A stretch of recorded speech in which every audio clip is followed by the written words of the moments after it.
Assalamualaikum warahmatullahi wabarakatuh. Alhamdulillah Alhamdulillahilladzi bi ni'matihi tatimmus shalihat wa bi fadlihi tatanazzalul khairat wal barakat wa bi taufiqihi tatahaqqaqul maqasid wal ghayat alladzi hadana li hadza wa ma kunna linahtadiya laula an hadanallah. Asyhadu an la ilaha illallah wahdahu la syarika lah wa asyhadu anna Muhammadan abduhu wa rasuluh. Allahumma salli wa sallim wa barik ala sayyidina wa habibina wa uswatina wa qudwatina wa qurrati a'yunina Muhammadin sallallahu alaihi wasallam wa ala alihi wa ashabihi wa man sara ala nahjih wa man jahada haqqa jihadih wa man tabi'ahum bi ihsanin ila yaumiddin. Allahumma la sahla illa ma ja'altahu sahla wa anta taj'alul hazna idza syi'ta sahla. Ma'asyiral muslimin rahimani wa rahimakumullah. Alhamdulillah, pada kesempatan di pagi hari ini, waktu yang merupakan waktu yang pernah didoakan oleh Rasulullah alaihi salatu wassalam, yang mudah-mudahan di pagi hari ini, awal hari kita yang kita isi dengan kebaikan-kebaikan, yaitu dengan kita duduk di majelis ilmu, dan mudah-mudahan Allah meridhai kita semuanya. Alhamdulillah, segala puji bagi Allah atas segala kenikmatan-kenikmatan yang Allah tabaraka wa ta'ala berikan kepada kita, baik nikmat yang zahir maupun nikmat yang batin. Maka dengan kenikmatan-kenikmatan itu Allah subhanahu wa ta'ala memerintahkan kita untuk pandai bersyukur atas setiap nikmat yang Allah berikan kepada kita. Dan syukur itu merupakan salah satu bentuk ibadah yang sangat agung. Karena syukur itu, kata para ulama, salah satunya Imam Ibn Rajab Al-Hambali, merupakan bentuk amal ibadah yang letaknya di 3 tempat. Yang pertama di hati, karena ia termasuk amal ibadah qalbiyah. Yang kedua di lisan, yaitu ibadah qauliyah. Dan yang ketiga fil jawari, yaitu ibadah yang dilakukan oleh anggota badan. Seseorang yang mengakui bahwa segala kenikmatan itu merupakan berasal dari Allah, itu belum bisa dikatakan dia bersyukur kepada Allah, karena hanya diakui di dalam hati saja. Maka kata beliau, ia harus ucapkan dengan lisannya, dengan mengucapkan kalimat syukur, Alhamdulillahirabbil alamin, atau Alhamdulillahilladzi bi ni'matihi tatimmus shalihat. Bahkan ketika mendapatkan musibah pun Rasulullah alaihi salatu wassalam itu tetap bersyukur kepada Allah selain mengucapkan kalimat istirja, yaitu alhamdulillahi ala kulli hal. Apakah dengan hati kita mengakui bahwa semua nikmat berasal dari Allah, lalu mengucapkannya dengan perkataan ucapan syukur, itu sudah dikatakan bersyukur? Kata Imam Ibn Rajab, belum. Karena salah satu syarat syukur harus terpenuhi. Di antara 3 syarat itu, maka semua harus terpenuhi. Dan yang terakhir adalah syukur dengan anggota badan. Maksudnya menggunakan segala kenikmatan-kenikmatan yang Allah berikan, apapun itu bentuknya, tidak untuk bermaksiat kepada Allah tabaraka wa ta'ala. Maka jika ini terpenuhi, maka orang itu baru dikatakan bersyukur kepada Allah, yang intinya dengan kenikmatan-kenikmatan tersebut ia mampu menjadikannya, kenikmatan itu menjadikan dirinya semakin dekat kepada Allah subhanahu wa ta'ala. Sebagaimana perkataan Imam Hasan Al-Basri, kullu ni'matin la tuqarribuka ilallahi azza wa jalla fa innaha baliyah. Setiap nikmat yang tidak mampu menjadikan engkau semakin dekat kepada Allah, fa innaha baliyah, maka nikmat itu musibah yang kelak akan menjadi bumerang kita kelak di yaumul qiyamah. Maka ma'asyiral muslimin rahimani wa rahimakumullah, mudah-mudahan Allah menetapkan kita sebagai hamba-hambanya yang pandai bersyukur atas segala kenikmatan yang Allah tabaraka wa ta'ala berikan kepada kita. Alhamdulillah, pada pagi hari ini kita akan bahas tema tentang keutamaan bulan Dzulhijjah. Betul ya? Fikih kurban sudah kan? Saya sudah jelaskan fikih kurban di sini. Oh, tahun kemarin. Kita akan bahas tentang keutamaan bulan Dzulhijjah. Bulan Dzulhijjah ini bulan yang amat sangat diperhatikan oleh para ulama. Bulan yang amat sangat diperhatikan. Kenapa? Karena bulan Dzulhijjah itu memiliki keutamaan-keutamaan yang mungkin tidak dimiliki sisi keutamaan tertentu pada bulan-bulan yang lain. Yang pertama, kata para ulama, keutamaan bulan Dzulhijjah itu, bulan Dzulhijjah merupakan bulan, salah satu bulan yang disebut di dalam Al-Quran itu sebagai Al-Ashhur Al-Hurum, yaitu bulan-bulan haram atau bulan-bulan suci atau bulan-bulan mulia. Allah sebutkan dan tegaskan di dalam surah At-Taubah ayat 36, Inna iddatash syuhuri indallahi 12 syahran fi kitabillahi yawma khalaqas samawati wal ard minha arba'atul hurum. Sesungguhnya, kata Allah, bulan di sisi Allah tabaraka wa ta'ala itu ada 12. Dan di antara 12 bulan itu minha arba'atun hurum, ada 4 bulan yang haram, 4 bulan yang mulia, 4 bulan yang disucikan. Apa yang dimaksud bulan haram? Al-Imam Ibnu Abbas dan para ulama ahli tafsir yang lain mengatakan yaitu bulan-bulan di mana bulan tersebut diharamkan atau dilarang kaum muslimin untuk melakukan peperangan. Kecuali jika terpaksa harus melakukan peperangan karena diserang, maka itu berlainan kondisinya. Tetapi tidak boleh kemudian memulai peperangan atau perjanjian untuk melakukan peperangan pada bulan-bulan tersebut. Sebagian ahli tafsir mengatakan bahwa bulan itu diharamkan kaum muslimin untuk lebih menekankan agar mereka meninggalkan segala kemaksiatan-kemaksiatan. Karena bulan itu adalah bulan mulia. Bukan berarti bulan lain boleh bermaksiat, bukan. Tapi pada 4 bulan ini lebih ditekankan untuk ditinggalkan. Ini maksudnya bulan haram. Dan 4 bulan haram itu bulan apa? Rasulullah SAW menjelaskan, Thalathun mutawaliyat wa Rajab Mudhar. 3 bulan yang berkesinambungan, yaitu Dzulqa'dah, Dzulhijjah, dan Muharram. Ini 3 bulan yang berkesinambungan. Dan Rasulullah menambahkan wa Rajab Mudhar, yaitu bulan Rajab.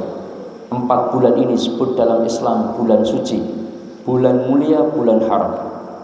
Tapi kalau di Indonesia bulan suci itu bulan Ramadan, ya. Betul enggak? Ya.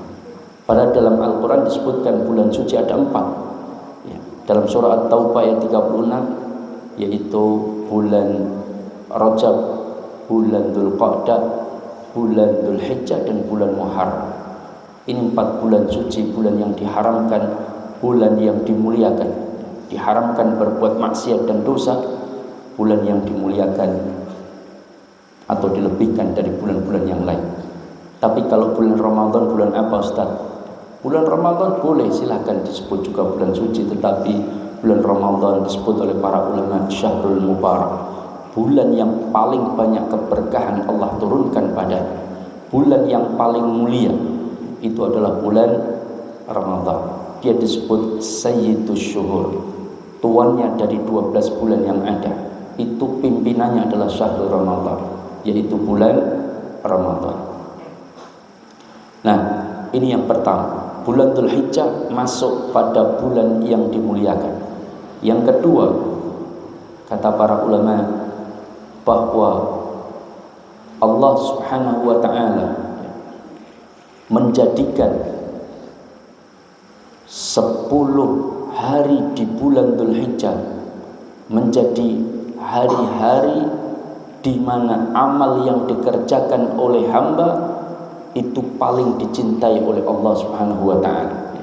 Paling dicintai oleh Allah Tabaraka wa taala. Ini disebutkan di dalam riwayat Al-Imam Al-Bukhari di mana Rasulullah sallallahu alaihi wasallam mengatakan, "Ma min ayyam al-amalu shalih fihinna ahabba ila Allah Tabaraka wa taala min hadhihi al-ayyam al-'ashr." Tidak ada hari, kata Rasulullah, yang amal soleh itu lebih dicintai oleh Allah Subhanahu wa taala dari hari-hari 10 ini, kata Rasulullah. Apa yang dimaksud hari 10 itu? Yaitu 10 hari pertama di bulan Dzulhijjah. 10 hari pertama di bulan Dzulhijjah. Sampai para sahabat bertanya, qala walal jihadu fisabilillah ya Rasulullah. Bahkan mengalahkan jihad fisabilillah ya Rasulullah. Maka Rasulullah mengatakan, walal jihad fisabilillah illa rajulun kharaja bi nafsi wa malihi wa lam yarji'u min dzalika syai'. Meskipun jihad fisabilillah tidak bisa mengalahkan amal yang dikerjakan pada 10 hari pertama di bulan Dzulhijjah, kecuali kalau jihadnya itu dia keluar dengan hartanya, dengan nyawanya, dan dia pulang tinggal nama. Dia pulang tinggal nama. Maka itu adalah baru bisa menyamai amalan yang dikerjakan pada 10 bulan Dzulhijjah. Ini keutamaan yang kedua bulan Dzulhijjah, yaitu bulan di mana 10 harinya di awal itu amal yang dikerjakan hamba Allah itu paling dicintai oleh Allah Subhanahu wa taala daripada hari-hari yang lain. Dan para ulama menegaskan ini dengan menafsirkan dalam surah Al-Fajr. Allah Subhanahu wa taala menyebutkan wal fajr walayalin 'ashr wasyaf'i wal watr. Wal fajr, demi waktu fajar. Waktu fajar itu kapan?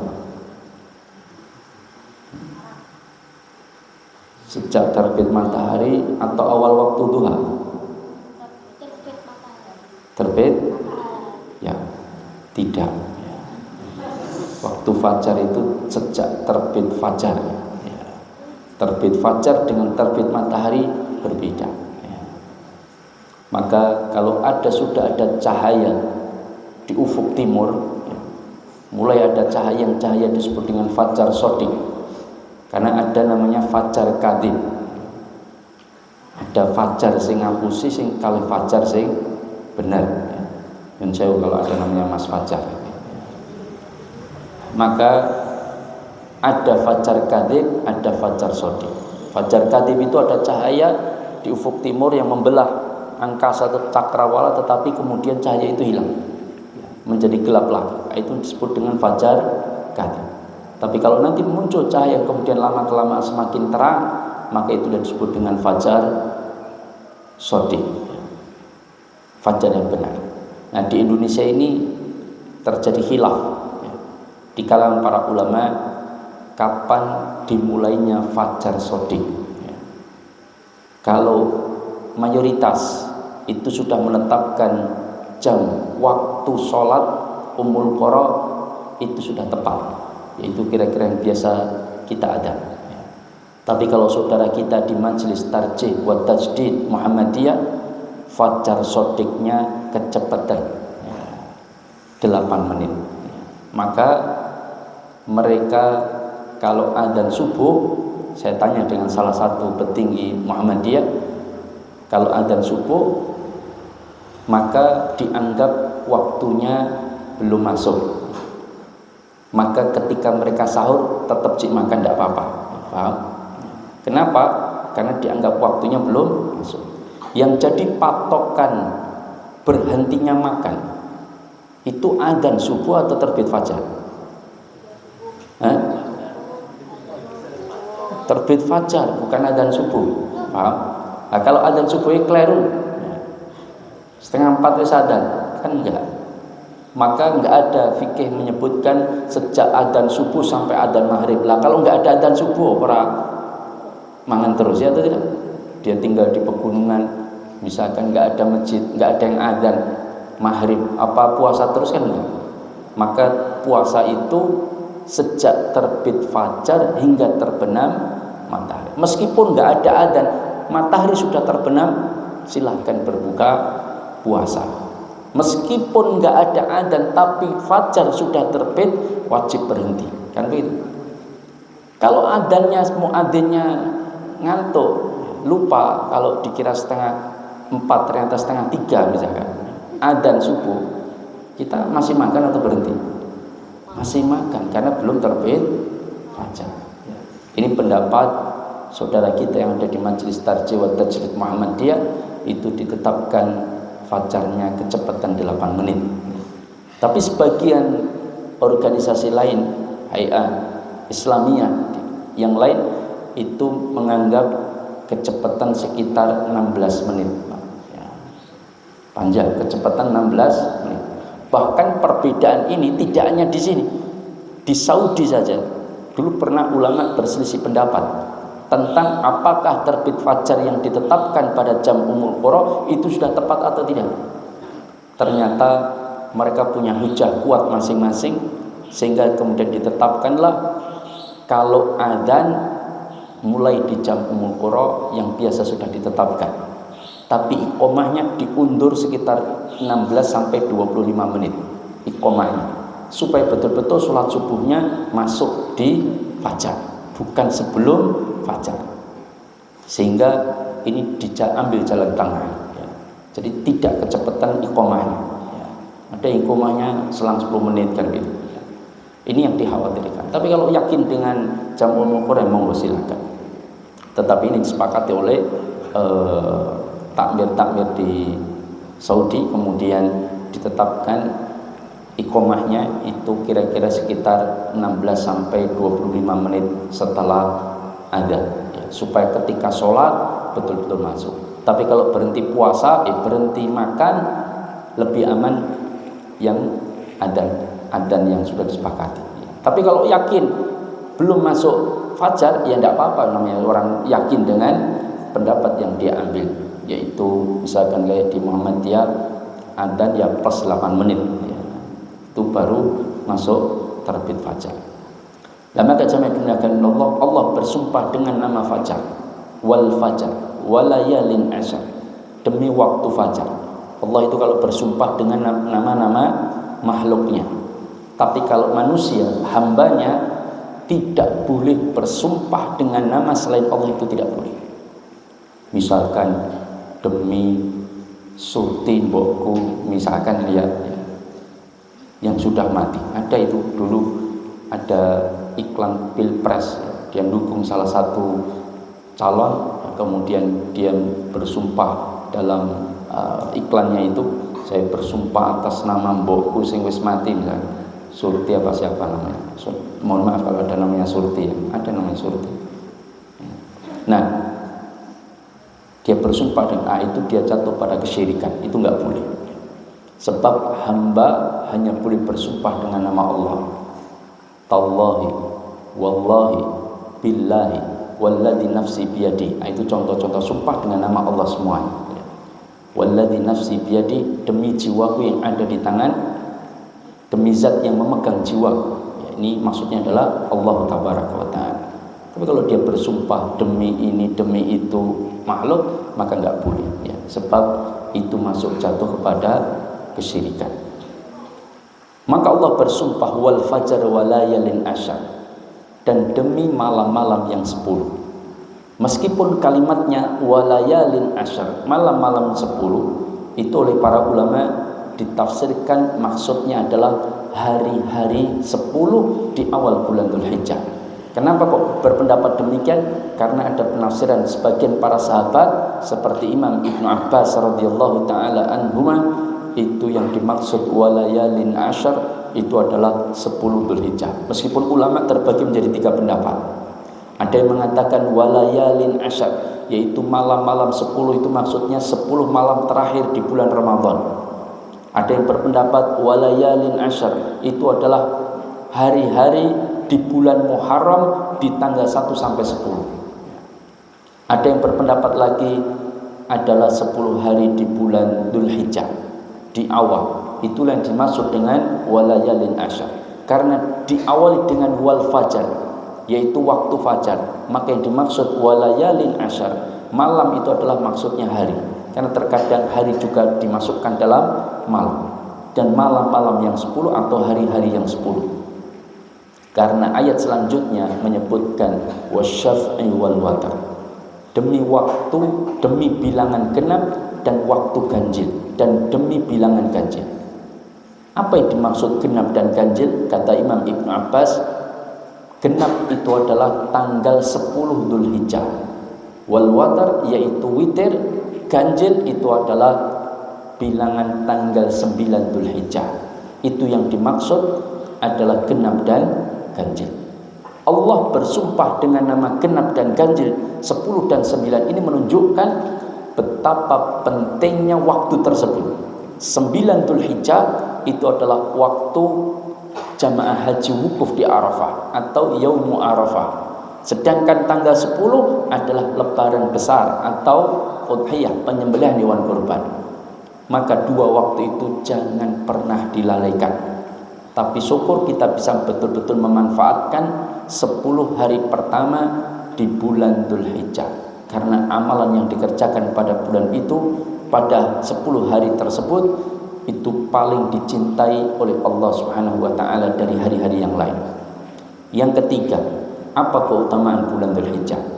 Kata para ulama, bulan Dzulhijjah merupakan bulan yang Allah Subhanahu wa ta'ala pilih untuk diturunkannya Al-Quran yang terakhir kali. Allah tabaraka wa ta'ala menurunkan Al-Quran terakhir kali sebagai penutupan itu di bulan Dzulhijjah. Surah apa? An-Nas atau Al-Falaq? An-Nas atau Al-Falaq? An-Nas atau Al-Falaq? Iya, Al-Maidah ayat 3. Jangan harus ini yakin dengan pendapatnya, jangan terkecoh dengan pilihannya, ya tidak. Pilih anaknya Pak Joko atau Pak Budi. Kalau Pak Wanto mawon luwih ayu misalnya, tidak apa-apa, ya tidak ya. Ini contohnya anak-anak ya. Artinya ayat terakhir diturunkan itu pada bulan Dzulhijjah. Pada bulan Dzulhijjah Allah turunkan Al-Quran terakhir kali. Al-yawma akmaltu lakum dinakum wa atmamtu alaikum ni'mati wa raditu lakumul Islam dinan. Itu adalah ayat yang terakhir sebagai penutupan. Orang Yahudi usul sama Umar bin Khattab, "Ya Umar, andaikan Allah menurunkan ayat-ayat firman-firman Allah itu terakhir kali, maka niscaya kami akan menjadikan turunnya ayat yang terakhir itu menjadi hari besar kami."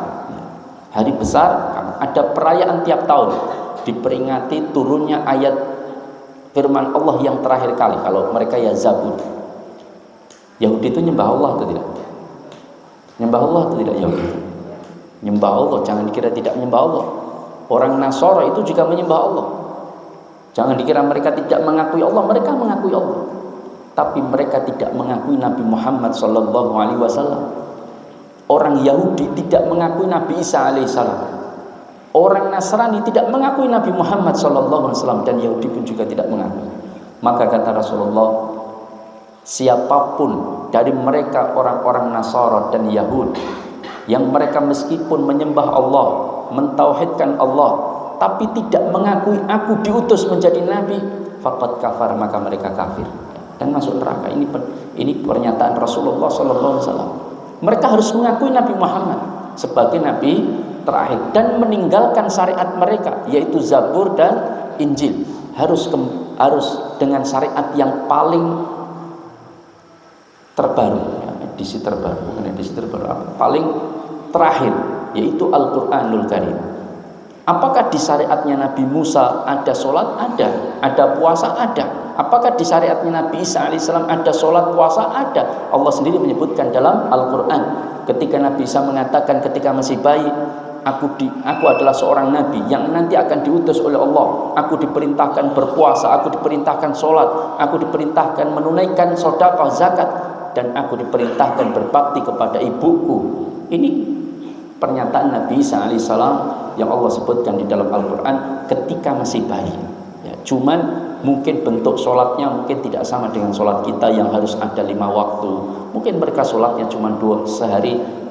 Dulu ada pendapat ulama mengatakan malam dan siang saja. Jadi malam 2 rakaat, siang 2 rakaat.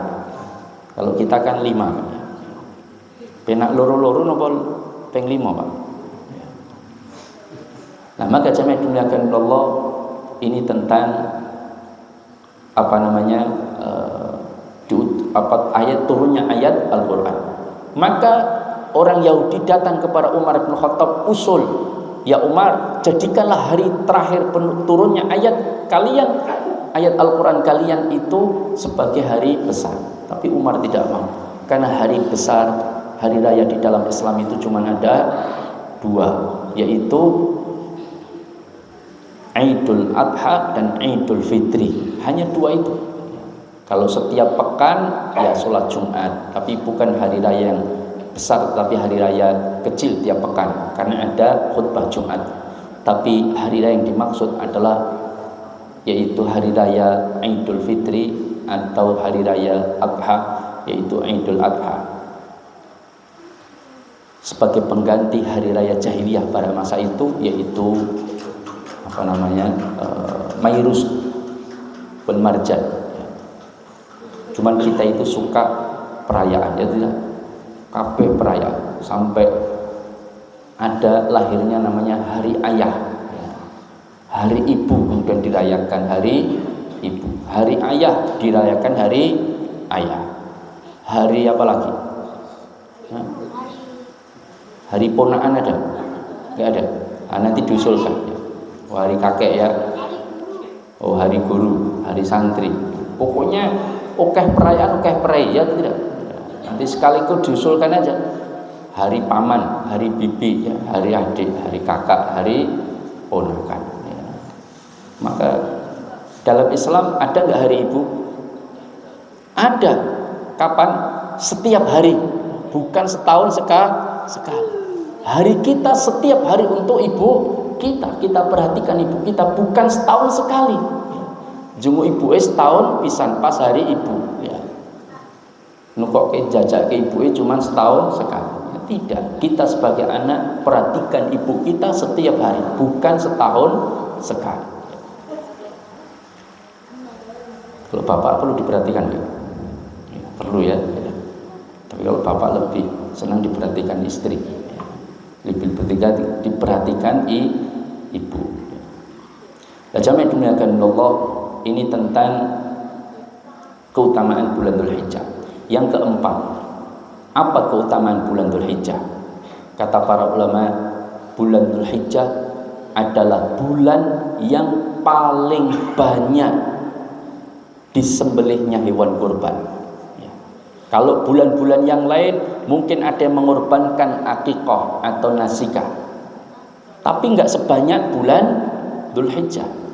Bulan Dzulhijjah mungkin ada juga yang akikah, tapi banyak yang mereka melaksanakan udhiyah, penyembelihan hewan kurban. Rasulullah saja ketika haji wada itu beliau berkurban dengan berapa ekor? Berapa ekor domba, sapi atau unta? Ya, 100 ekor unta. Itu pada haji wada. 100 ekor unta itu disembelih oleh Rasulullah sebagai kurban beliau. Di waktu-waktu yang lain pernah 65 ekor domba. Dalam riwayat yang lain 2 ekor domba. Kita berapa? Pinten Pak mengke jenengan Pak? Rasulullah itu kurbannya 100 ekor unta, tidurnya di atas pelepah kurma. Rumahnya 4x4 atau 4x3. Yang di situ ada kamarnya, ada dapurnya, ada kamar mandinya. Ya. Itu hanya dalam ruangan kecil. Ya. Sama masjid ini mungkin lebih besar masjid ini. Ya. Sehingga ketika Rasulullah sholat malam itu terkadang karena saking sempit rumah beliau, kaki Aisyah disenggol supaya ditarik agar Rasulullah bisa sujud, sampai seperti itu ya. Tapi kurbannya 100 ekor unta. Kita ini kadang-kadang kamarnya 4x6 ya tidak, rumahnya 250 meter ya 100-200 meter lah ya. Mobilnya bagus, kurbannya cempe Pak ya, enggak ya. Kurbannya kambing satu ya bagus ya, tapi berikanlah yang terbaik. Kadang-kadang tidurnya nyaman, bukanya nikmat, ada tengkleng, ada bakso, ada buah, ada kolak macam-macam. Nah, kemudian ketika infak abu-abu, ya. Berapa abu-abu? 2000. Aisyah itu Rasulullah terkadang kalau buka itu dengan air putih, kurma dan roti kering. Tapi sekali sedekah mereka disebutkan Aisyah pernah bersedekah 70.000 dirham. 70.000 dirham. Kalau disetarakan dengan sekarang, kita nggak pakai ukuran dirham sekarang, karena dirham sekarang itu kalau dibandingkan dengan dinar 1:35. 1 dinar 35 dirham. Tapi kalau di masa Rasulullah 1 dinar 10 dirham. Jadi dirham waktu itu tinggi. Nah, sederhananya 10 dirham itu dapat 1 kambing layak kurban. Itu 10 dirham. Berarti kalau 70.000 dirham, berarti Aisyah setara menyumbang 7.000 kambing. 7.000 kambing. Kalau 7.000 kambing, kalau 1 kambing harga 3 juta, berarti berapa? 21 miliar ya atau tidak? Ya. Ada yang nyumbang 21 miliar? Tidak ada ya. Maka inilah mereka para sahabat istri Rasulullah, dan Rasulullah sendiri hidupnya sangat sederhana, tapi dijadikan hartanya untuk mengejar akhiratnya. Mengejar akhirat. Apakah kita nggak boleh kaya? Boleh. Apakah kita nggak boleh punya mobil bagus, rumah bagus, misalkan nyaman, ada kolam renangnya, ada apa lagi? Pokoknya itulah ya, yang bagus-bagus. Apa nggak boleh? Boleh, tidak dilarang di dalam Islam. Tapi syaratnya satu, kalau pengen jadi orang kaya. Apa? Pandai bersedekah, ya betul, tapi itu menjadi salah satu bentuk dari syarat tadi. Tapi betul, tapi yang lebih umum, yang akan mencakup seluruhnya. Syarat jadi orang kaya itu disebutkan oleh Rasulullah sendiri. Syarat jadi orang kaya, tidak sombong, itu juga bentuk yang lain. Betul, tapi itu cabangnya. Tapi intinya apa? Rasulullah mengatakan la ba'sa bil ghina, tidak mengapa engkau menjadi kaya, boleh, tidak dilarang dalam Islam. Punya mobil bagus, punya rumah bagus, tidak dilarang. Tapi syaratnya satu. Apa kata Rasulullah? La ba'sa bil ghina limanittaqo, bagi orang yang bertakwa. Tidak sombong, banyak bersalah, itu pancaran ketakwaan. Paham? Nah, maka syaratnya satu apa? Takwa. Maka kalau kita jadi muslim, pengen kaya, syaratnya satu, takwa Bang. Kalau enggak takwa, enggak usah jadi orang kaya ya, tidak. Karena itu akan menjadi beban besok, hisabnya memperberat kita. Berat. Saya pernah, ini menjadi pelajaran besar. Saya itu pernah diminta ngambil sumbangan. Saya ditelepon oleh seorang ustaz, tak janji kok sumbangan. Oh iya, di mana? Di tempat ini. Seorang muhsinin pengen nyumbang. Neng gawa mobil ya. Oh yang duwe mobil kan ya, bawa mobil ya, insyaallah saya bawa. Kenapa kok nyumbang kok datang mobil barang? Ya ini sumbangannya banyak. Oh ya sudah, alhamdulillah. Saya bawa mobil sampai saya jemput ustaz tersebut, kemudian kita datang ke Muhsin. Sampai di rumah beliau, kemudian kita disuruh duduk di ruang depan. Monggo Ustaz pinarak rumiyin. Oh nggih Bu. Ternyata ibu-ibu sudah sepuh, umurnya mungkin 70-80-an. Kemudian kita pinarak, terus dia masuk ke rumah, dalam rumah kamar, kemudian ngambil kunci, dibuka pintu garasi beliau, kemudian dibuka. Niku mobil memang cedake Pak Ustadz. Oh nggih, saya dekatkan. Ketika dibuka, nah niki Pak Ustadz, niki sing ajeng kula sumbangke. Niki kerdus-kerdus mang unggahke teng mobil panjenengan. Oh nggih. Ketika ada yang terbuka, kan ada yang ditutup, ada yang enggak ditutup. Ketika terbuka saya lihat, niki menopo Bu, saya tanya. Apa jawabnya? Nggih niku nggih sing kula sumbangke. Ya, ketika saya buka saya lihat itu isinya Femina, Nova, Kartini, majalah zaman kuno itu loh. Apa? Bapak-bapak paham ya? Kalau anak-anak era sekarang nggak paham. Kartini, Femina, Nova, pokoknya tabloid-tabloid perempuan di zaman dulu. Buku ini wis kuning-kuning, gambarnya artis-artis tengah telanjang. Itu mau disumbangkan ke pondok pesantren tahfidz Quran, jangan bisa bayangkan. Ya. Terus kemudian, lah niki majalah-majalah ngeten niki. Kita tanya begitu, maka iya santrimu ku ya aja maca Quran tok, karo nyawang-nyawang ini gen seger-seger kan gitu. Ya Allah, naudzubillah, ini piye ini ibu ini kan. Kemudian sudah akhirnya saya tanya sama ustadz yang ngajak, ini piye diangkut ora? Kemudian kata dia mesti diangkut sik wae, keuhaku itu diangkut. Akhirnya kita musnahkan ya. Karena nggak layak untuk disebar. Karena gambar santri kayak gambar artis-artis, siapa dulu artis-artis ya? Ya adalah ya. Ya kemudian gambar itu apalane lang kabeh ya atau tidak? Nah, berat ya. Makanya habis itu selang beberapa waktu nelpon lagi, Ustadz ini beliau minta datang lagi ngambil kasur. Oh ya sudah, tapi saya nggak bisa ngantar, dah biar santri yang bisa nyupir. Nah, diambil sampai pondok, mana kasurnya, saya pengen lihat ya. Ternyata adik suruh ngambil satu-satu, santri nggak ada yang mau. Ustadz, kenapa? Katanya banyak kan kasur. Iya banyak, antum lihat sendiri saja. Saya lihat kasurnya pun kuning, jebol-jebol ibu. Ya Allah, ini bagaimana ya, itu pengalaman saja. Maka setelah beberapa tahun, 4 atau 3 tahun, saya ditelepon anak-anak beliau yang nyumbang tadi. Ustadz, saya ingin kita datang. Saya ditelepon seorang ustadz karena disuruh salah satu anak tersebut. Kami berdua datang ke sana. Ternyata ibu beliau sudah meninggal, yang nyumbang tadi sudah meninggal.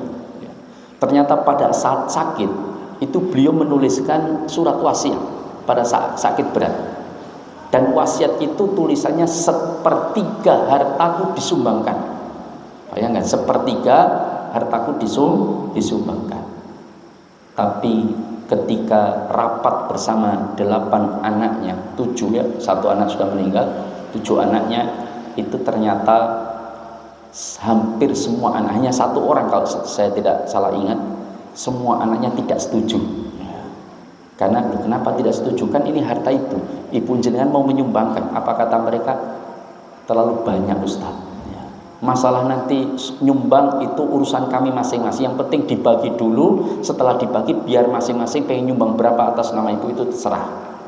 Jangan langsung dipotong 1/3, kami nggak setuju. Lah saya tanya kepada salah seorang, itu 1/3 memangnya banyak itu berapa? Harta keluarga kami, ibu saya yang meninggal itu kira-kira sekitar 98 miliar. Bayangkan, nyumbangnya ya, 1/3-nya berapa? 30-an miliar. Besar atau tidak? Terlaksana atau tidak? Tidak. Pas hidup kenapa nyumbangnya kasur bekas ya? Paham maksud saya? Itu menyedihkan. Kalau padahal anaknya sudah kaya semua, betul, anak itu sudah kaya semua. Terus buat apa numpuk harta? Terus kalau ditinggal ya atau tidak? rugi, betul-betul rugi. Ibarat orang merantau, dia datang merantau di mana? Di Jakarta misalkan, dia cari harta banyak, pulang ke Solo nggak dibawa, itu kan rugi ya atau tidak? Rugi. Ya, maka ini pelajaran. Saya tidak menghibah karena saya tidak menyebutkan nama. Paham? Kalau saya menyebutkan nama itu hibah. Saya yang menyebutkan kisahnya supaya ini menjadi pelajaran besar bagi kita semuanya. Karena kadang-kadang kita mau meninggal itu, misalkan kita sakit berat, mungkin kita punya mimpi-mimpi yang aneh-aneh, misalkan kemudian kita ketakutan ingin nyumbangkan, baru nulis surat ternyata nggak dijalankan anaknya, itu kan menyedihkan. Makanya ini yang kemudian diuji oleh Allah Subhanahu wa taala dengan hartanya, apakah dia mau mencari akhiratnya dengan harta. Islam tidak menyuruh menyumbangkan seluruhnya, tidak, tetapi minimal bagaimana kita berusaha mengeluarkan zakat kita dan menambah dengan sedekah yang mudah-mudahan itu bisa menyelamatkan kita. Jangankan itu, Rasulullah sampai mengatakan, selamatkanlah diri kalian dari api neraka meskipun hanya menyumbang setengah butir kurma. Bayangkan, jika harta kita itu hanya satu butir kurma dari harta yang kita miliki di rumah, maka untuk menyelamatkan diri kita dari neraka, Rasulullah menganjurkan bersedekah setengah dari butir kurma. Bayangkan. Makanya tanda penghuni surga itu kata Allah dalam surah Ali Imran ayat 132, alladzina yunfiquna fis sarra'i wad dharra. Mereka mau menginfakkan di kala lapang maupun sempit. Ya, itu ciri penghuni surga. Nah, sekarang ciri itu sudah ada pada diri kita atau tidak? Dan bulan Dzulhijjah ini kita diuji oleh Allah untuk melakukan penyembelihan hewan kurban. Tergantung kita itu bersedia atau tidak. Kadang beli mobil kredit ya, tiap bulan 3 juta bisa, tapi ketika setahun 3 juta sekali saja untuk kurban, aras-arasan ya tidak, ya enggak bisa. Itu menunjukkan cinta kita kepada Allah lemah. Pada Allah sebutkan di dalam Al-Quran, walladzina amanu asyaddu hubban lillah. Orang-orang yang mengaku beriman itu amat sangat besar cinta mereka kepada Allah Subhanahu wa ta'ala. Maka berkurbanlah. Ini adalah waktu-waktu yang terbaik. Maka kurban yang terbaik itu disembelih pada tanggal 10 Dzulhijjah. Itu yang terbaik. Meskipun 11, 12, 13 boleh, tidak dilarang. Tapi carilah 10 hari yang terbaik, yaitu pada tanggal 10 karena mulainya tanggal 10 penyembelihan. Kalau jenengan kurbannya suruh milih, Pak, kurbannya jenengan milih tanggal 11, 12, 13 atau 10 pas hari raya, mintalah yang 10. Karena itu yang terbaik. Karena waktu masuk 10 yang pertama, dan itu adalah amal yang paling dicintai oleh Allah, apalagi kurban. Lama kejam yang dimuliakan Allah, bagi yang kurban besok mulai tanggal 1 jangan memotong bulu, rambut, dan kukunya ya. Hewannya atau orangnya? Ya, orangnya, bukan hewannya. Meskipun ada pendapat sebagian ulama Syafi'iyah hewannya ya. Karena nanti hewannya akan ditimbang oleh Allah, setiap bulunya akan diberikan pahala. Maka jangan dikurangi sebelum disembelih. Tapi sebagian mayoritas ulama tidak, orangnya. Sebab Allah akan memberikan kafarat terhadap dosa-dosanya, maka jangan dihilangkan bagian dari tubuhnya sampai dia mendapatkan pengampunan dosa oleh Allah Tabaraka wa Ta'ala, yaitu sampai hewannya disembelih. Wallahu ta'ala a'lam bishawab. Nah, maka mudah-mudahan kita bisa melaksanakan penyembelihan hewan kurban. Tapi saya hanya memberikan saran, nasihat bahwa dalam penyembelihan hewan kurban betul-betul panjenengan melaksanakan sesuai dengan fikih kurban yang benar. Bahkan sejak pembelian hewan pun kita harus perhatikan. Karena rata-rata, mohon maaf, kita ini kalau kurban itu kan rata-rata dipasarkan di masjid, betul atau tidak? Kalau dulu kurban itu dikerjakan di mana? Di mana? Di rumah, di lapangan, di musola. Sebagaimana perkataan Ali bin Abi Thalib ketika ditanya, Ali, di mana kamu melakukan sholat Id Al-Adha dan di mana kalian melakukan penyembelihan? Maka kata Ali bin Abi Thalib, kami diperintahkan Rasulullah sholat Id itu di musola. Di musola. Musola itu mana? Tanah lapang. Jangan diartikan musola orang Indonesia. Musola orang Indonesia itu masjid kecil yang tidak digunakan sholat Jumat. Tapi musola yang dimaksud adalah tanah lapang. Makanya dalam sebuah hadis, meskipun ini diperdebatkan derajat hadisnya, barang siapa yang punya kemampuan berkorban tapi tidak mau berkorban, maka kata Rasulullah, jangan dekati musolana, tempat musola kami. Itu jangan diartikan masjid, Pak. Sebab kalau diartikan yang punya kemampuan korban tidak berkorban, orang sah nih masjid, itu nggak tepat, paham? Tapi yang dimaksud jangan dekati tempat sholat kami, yang kalian itu tidak punya kemampuan berkorban tapi tidak mau berkorban, rasa sholat Idul Adha sekalian, paham? Itu bahasa sederhananya begitu.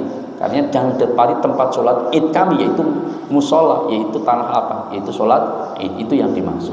Tapi hadis ini sebagian ulama mentakhrijnya adalah ada sisi kedhaifannya, tapi sebagian menghasankannya. Ini perdebatan di kalangan para ulama ahli hadis. Nah, maka jamaah, meskipun jumhur ulama mengatakan hukum korban itu sunnah muakkad, tapi amat sangat dianjurkan dan jangan sampai ditinggalkan. Kan cuma satu keluarga satu hewan korban minimal kan, ya, maka tidak ada masalah. Bapaknya menyembelih di atas namakan dirinya dan keluarganya, ya. Bukan ini korban atas nama keluarga Pak Budi misalkan, bukan itu, ya. Ini tidak tepat, paham? Tapi kambing itu miliknya siapa? Oh, Pak Budi, maka disembelih atas nama Pak Budi dan diikut sertakan pahalanya keluarganya. Bukan langsung disebutkan ini korbannya keluarganya Pak Budi, bukan, ya. Tapi disebutkan nama yang berkorban dan keluarganya. Makanya dalam doa penyembelihan, Bismillahi Allahu Akbar, Allahumma taqabbal minni. Kalau itu yang nyembelih pemilik hewan kurban. Tapi kalau tidak, ya Allahumma taqabbal Pak Budi misalkan, ya, wa ahlihi, dan keluarganya. Itu yang penyebutan yang tepat seperti itu. Itu artinya Pak Budi yang berkorban, tapi pahalanya ikut diserahkan ke keluarganya, sehingga semua keluarganya ikut mendapatkan pahala kurban. Ya, ini dalam penyembelihan. Nah, dalam penyembelihan pun, ini karena saya singgung penyembelihan, dalam penyembelihan itu wajib seorang muslim ketika menyembelih itu minimal membaca bismillah. Kalau dalam kurban, ya. Kalau seharusnya yang lebih lengkap, ya berdoa Bismillahi Allahu Akbar, Allahumma taqabbal min fulan wa ahlihi. Tapi kalau umum, menyembelih umum, ya minimal bismillah. Ya minimal sekali, kalau tidak menyebutkan doanya minimal bismillah. Sebab seorang muslim yang menyembelih dengan meninggalkan bismillah, maka sembelihannya haram untuk dimakan. Ini tidak boleh. Oh, berat menurut Ustaz? Iya, ini pendapat yang lebih rajih, yang lebih kuat. Meskipun nanti ada pendapat yang berbeda, tapi yang mayoritas adalah dia wajib membaca bismillah. Bu, saya kemarin nyembelih ayam lupa membaca bismillah, Ustaz. Apakah haram kalau jenengan lupa membaca bismillah? Tidak apa-apa, dibubuti saja, dimasak matang, kirim ke rumah saya, insya Allah saya makan. Sebab menyembelih lupa membaca bismillah itu dimaafkan, paham? Halal. Tapi kalau sengaja, Mas mau coba bismillah, rasa tidak mau coba bismillah, barang share, haram dimakan, nggak boleh. Lah terus kalau kita beli di warung-warung makan itu, maka para ulama menghukumi memudahkan. Pokoknya yang itu warung makan milik kaum muslimin, artinya kaum muslimin, ya insya Allah kita anggap dia menyembelih secara syar'i bismillah, tidak mengapa, ya. Tidak mengapa. Tapi kalau nggak yakin, ya belilah yang meyakinkan. Minimal ada tulisan halal, ya tidak. Kalau nggak ada ditanya, Mas ini halal nggak? Nyembelihnya benar nggak? Benar, Mas, insya Allah. Nah, omongan dia akan kita pegang, paham? Nah, nanti kalau ternyata dia tidak syar'i dan tidak benar, haram, dia tanggung jawab. Kita insya Allah terbebas dari itu, paham ya? Paham. Nah, maka jangan dimuliakan Allah. Saya dikasih ayam orang misalkan, sesama muslim kasih ayam misalkan, apakah boleh saya makan? Apa harus ditanya ini nyembelihnya bismillah apa orang? Enggak perlu, makan saja tidak mengapa, paham? Ini kemudahan yang diberikan oleh para ulama tentang perkara ini, karena dianggap kaum muslimin memahami tentang pasal itu. Tapi ada juga yang hati-hati ya, ada, tapi itu juga bagus. Semua punya pengambilan sikap masing-masing. Wallahu taala a'lam bishawab. Nah, ini tentang penyembelihan. Dan yang baca itu tukang jagal, bukan takmir masjid. Paham? Sebab ada itu tukang jagalnya menyiapkan hewan yang disembelih, takmir masjidnya kemudian yang ngomong, sapi nomor 2, coba diperhatikan yang kurban, ini sapi atas nama si fulan 7 orang. Maka kemudian bismillah, Allahu akbar, Allahumma taqabbal min fulan wa fulan wa fulan wa ahlihim. Selesai, tukang jagalnya meneng tok. Ngurungok ketok, pun ya wis sembelih saya. Ini enggak sah, Pak. Sebab yang suruh ngomong itu yang nyembelih, bukan orang lain. Ya, ini harus diperhatikan, Pak. Makanya cari tukang jagal jangan asal-asalan, Pak. Tukang jagal tatonan ratau sholat itu tidak kon maca bismillah, dadak maca bismillah barang berat, Pak. Ini takmir masjid tanggung jawab. Ya, makanya perhatikan, mau menerima pekerjaan ibadah yang diamanatkan ke kita mau terima, kita harus tanggung jawab, Pak. Harus pakai ilmu. Termasuk nanti setelah menyembelih itu jangan langsung dipotong kepalanya atau dikulit, itu nggak boleh, kecuali pastikan hewan itu betul-betul mati. Sebab kalau dia masih hidup langsung dipotong kepalanya, maka potongan dari hewan yang masih hidup itu menjadi bangkai, kata Rasulullah, tidak boleh dimakan. Nah, maka ini diperhatikan masalah penyembelih. Termasuk menyembelih itu harus memutus empat saluran. 2 saluran depan itu makanan dan nafas, dan 2 saluran urat sebelah kanan dan sebelah kiri itu harus terpotong semuanya. Minimal 3, 2 depan, salah satu dari urat itu sudah sah. Tapi yang sempurnanya 4. Tapi kalau motongnya cuma depan toh, oh yang belah pitik itu Pak, karena ada yang ayam-ayam dijual kadang-kadang cuma bolong kecil di sini. Itu menunjukkan yang dipotong itu pun mungkin nggak terpotong semuanya dari 2 saluran itu. Nah, itu masalah. Ini dalam penyembelihan ya. Tapi mudah-mudahan kita bisa menjalankan penyembelihan, termasuk dalam memilih hewan kurban. Itu saya harap panitia harus betul-betul tahu bagaimana kurban yang sah. Sebab kalau jenengan beli sapi itu umurnya tidak 2 tahun lebih, maka tidak sah digunakan untuk kurban. Ustadz, saya nggak tahu umur sapinya Ustadz. Pedagangnya ngomongin 3 tahun, ternyata 1,8 tahun. Ya, 1 tahun 8 bulan. Maka kalau kita tidak yakin, karena pedagangnya kadang-kadang ya, tidak semuanya ya, kadang-kadang ada yang nggak jujur, maka pilihlah yang poel, itu lebih aman. Kalau poel itu jelas di atas musim. Kecuali jenengan dulu yang membantu kelahiran proses sapinya misalkan, terus jenengan tanggali, tahu persis ya atau tidak, itu umurnya sudah 2 tahun, meskipun belum poel sah, tidak apa-apa untuk dikurbankan. Tapi jenengan yakin sudah 2 tahun. Gigi itu adalah cara Allah memberitahukan kita tentang umur. Betul atau tidak? Iya. Kalau ada anak kecil belum memiliki gigi, bisa dipastikan umurnya di bawah 4 bulan. Kalau ada gigi kecil 2 atas bawah, dipastikan dia umur 4 sampai 7 bulan. Kalau sudah agak rata di depan, berarti umurnya sekitar 1,5 tahun. Kalau giginya sudah ganti 2 atas 2 bawah 2, maka dipastikan di atas 6 tahun, di bawah remaja. Kalau giginya sudah ganti semua, berarti dia sudah dewasa. Kalau giginya tinggal 2, berarti nenek-nenek ya. Selesai. Artinya gigi itu mudah. Bahkan jenengan kalau lihat hewan itu kan awalnya giginya rengket dulu kecil-kecil, Pak. Nanti lama-kelamaan dia akan renggang sedikit demi sedikit.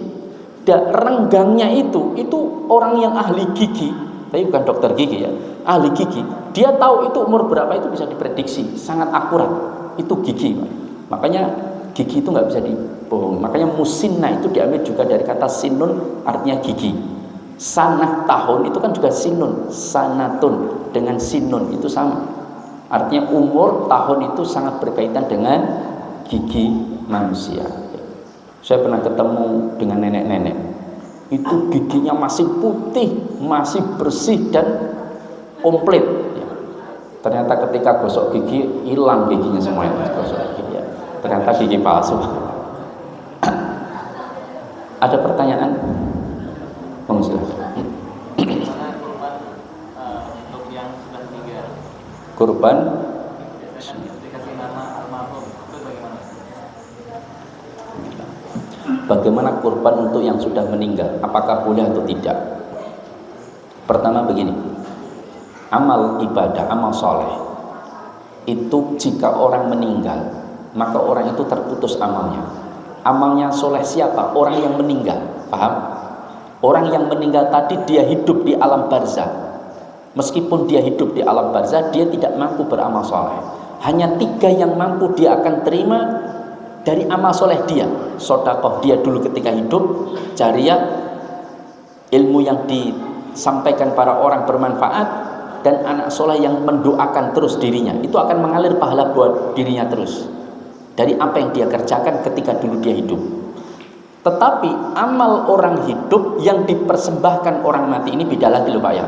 Jadi jangan menafsirkan hadis idza mata ibnu adam in qata'a amalu illa min thalatha, itu kemudian loh ada orang bersedekah atas nama orang meninggal terus dikatakan oh enggak sampai lah. Kenapa enggak sampai? Loh kan hadisnya jelas idza mata ibnu adam, itu yang terputus itu amalnya yang mati, paham? Bukan orang yang hidup.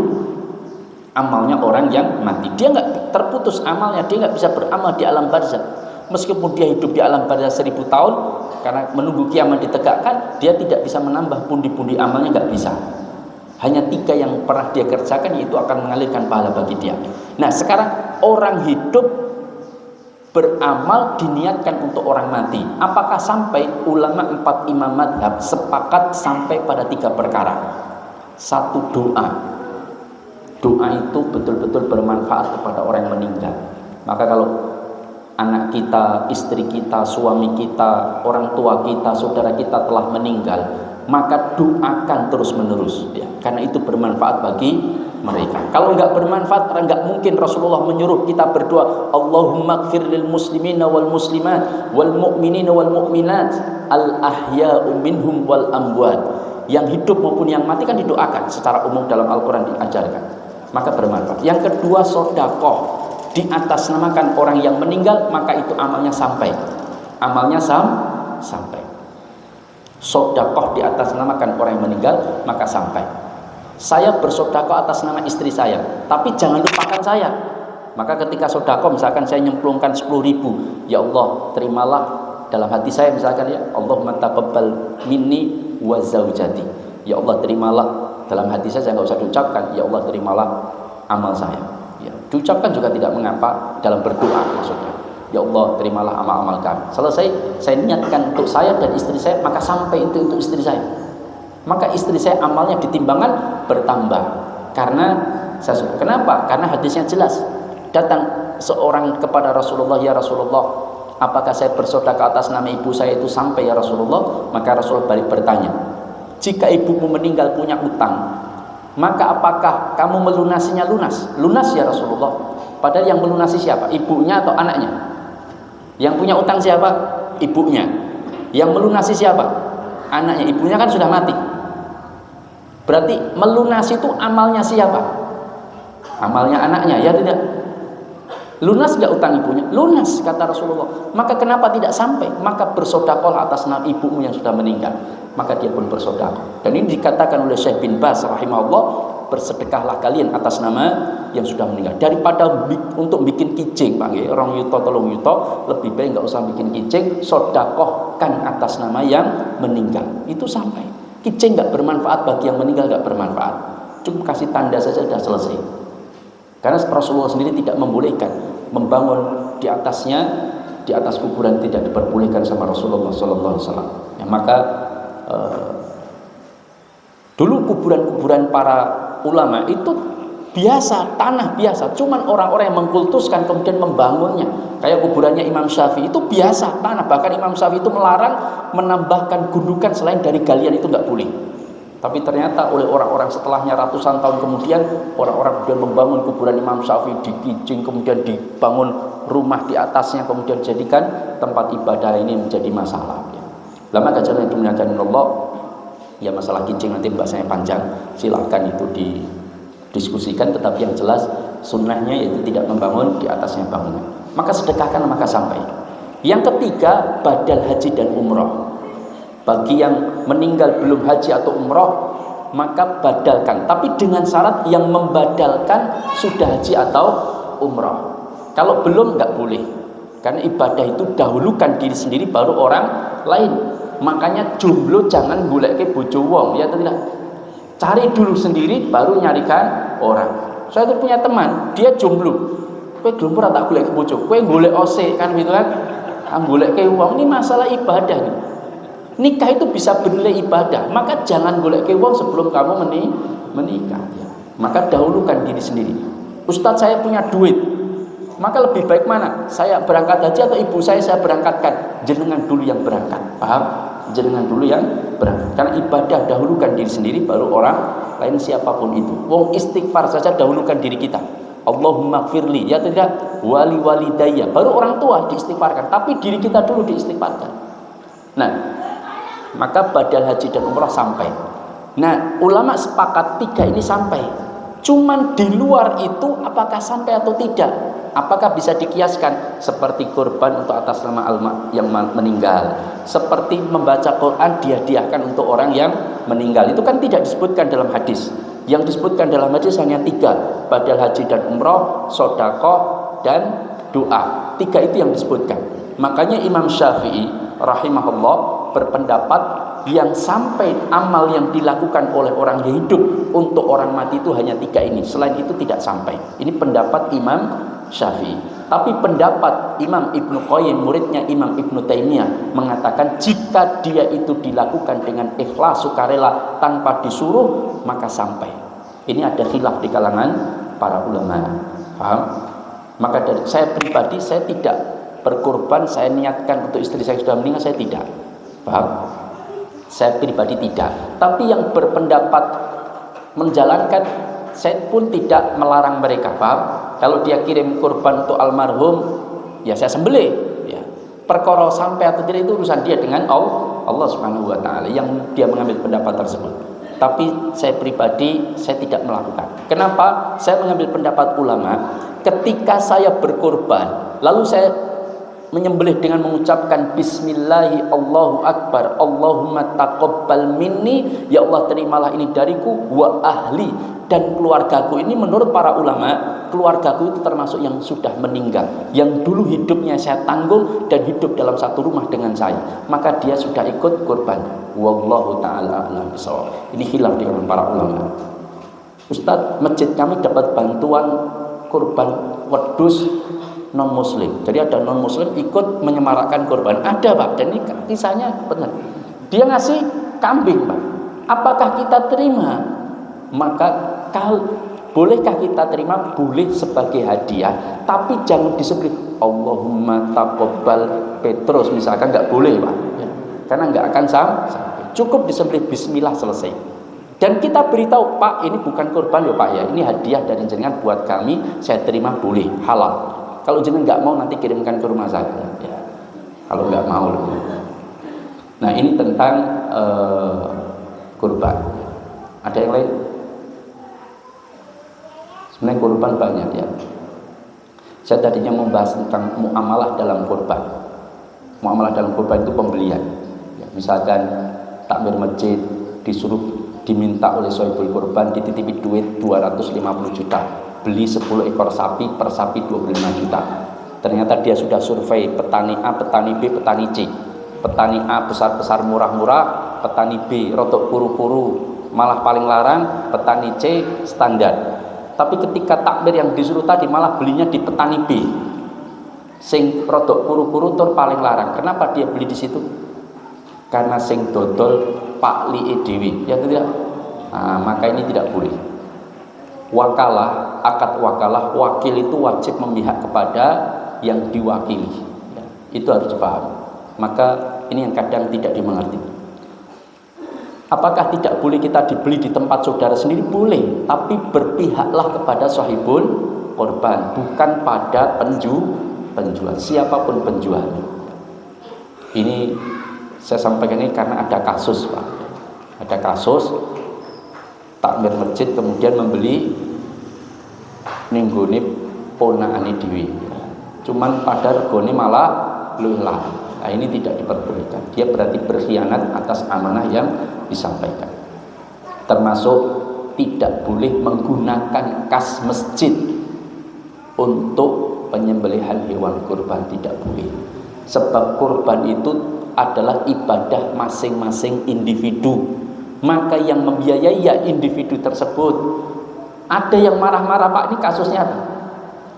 Dia cerita ke kita, Pak Mire kurang kerjaan, wis tak kei wedhus jek njaluk duit operasional, ya kan gitu. Lu memang harusnya jenengan yang membiayai. Jenengan itu terima kasih sudah dikerjakan oleh takmir masjid. Seharusnya yang kerjakan tuh jenengan. Malah nganggo duit kas masjid kan oke, enggak boleh. Itu namanya menggunakan uang umat untuk kepentingan pribadi, itu tidak boleh. Dan jangan menjadikan bagian dari hewan kurban untuk dijual, itu tidak boleh. Kecuali yang menjual, yang dikasih itu urusan dia. Yang penting sahibul kurban atau panitia tidak boleh menjual dan tidak boleh menjadikan bagian dari hewan kurban sebagai upah, ya. Wallahu ta'ala alam. Cukup?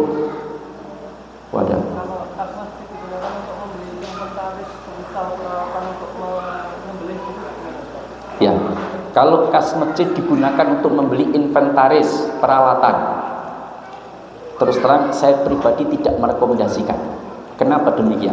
Karena orang berinfak ke masjid itu dipahami oleh sebagian para ulama itu untuk kepentingan masjid, paham? Sedangkan penyembelihan itu adalah kepentingan sahibul kurban. Boleh kita mengajak kepada umat, misalkan bapak-bapak monggo kita infak, yaitu ditujukan khusus. Kita infak, silahkan infak supaya masjid itu punya peralatan penyembelihan yang bagus, paham? Jadi yang nyumbang itu sadar bahwa sumbangan dia itu digunakan untuk kepentingan sahibul kurban. Cuman itu ditaruh di masjid. Boleh enggak? Nah ini boleh, Pak. Paham? Karena yang nyumbang itu menyadari bahwa sumbangan dia itu akan digunakan oleh para sahibul kurban.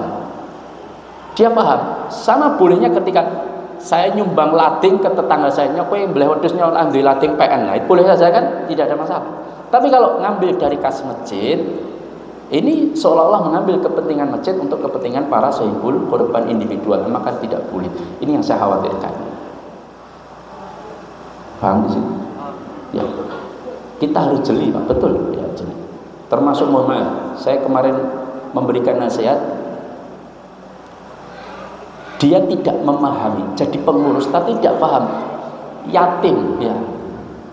Jadi pengurus pondok pesantren yatim itu enggak mudah. Kalau Anda menerima bantuan untuk yatim, betul-betul untuk yatim.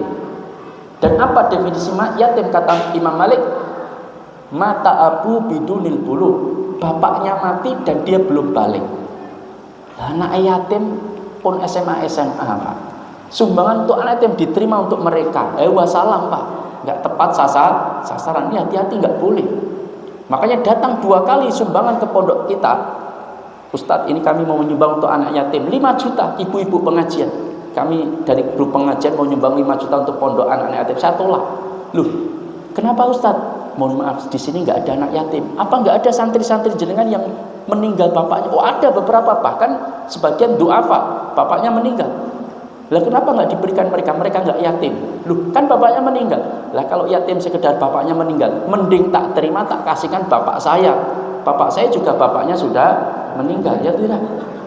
Ya, kalau sekedar yatim itu bapaknya meninggal, bukan, ada definisi khusus yatim itu. Nggak boleh sembarangan. Dan sekarang cari anak yatim itu nggak mudah. Ya tidak? Iya, karena tidak ada perang. Kalau dulu di zaman Nabi perang terjadi, kaum muslimin yang laki-laki banyak gugur, anak-anak mereka masih kecil-kecil, kasihan. Maka sampai Rasulullah menginginkan ke sahabat memelihara anak yatim. Syukur ibunya sekalian. Gini loh. Dipelihara itu bukan harus dinikahi loh ya. Ya.